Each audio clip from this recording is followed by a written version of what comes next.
যাহার পাপ সমূহ ক্ষয়প্রাপ্ত হইয়াছে, খাদ্যের প্রতি অনুরক্ত, অনিমিত্ত রূপ যাহার জ্ঞাত হইছে,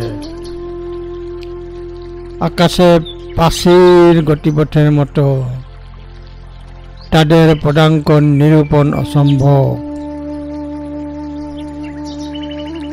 যদি কেউ সম্পূর্ণরূপে অভ্যন্তরীণ বা বাহ্যিক প্রভাব থেকে পরিত্রাণ পায়, যা মানুষের আচরণকে অনুপ্রাণিত করে এবং এমনকি খাবারের সাথেও সংযুক্ত হয় না,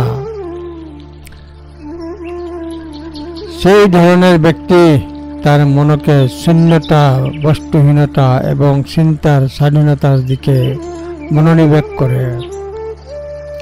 আকাশে উড়ে যাওয়া পাখির পথের মতো এমন সাধুদের পথ খুঁজে পাওয়া কঠিন, যার জন্য দূষণ ধ্বংস হয়ে কোনো খাদ্যের সাথে সংযুক্ত নয়।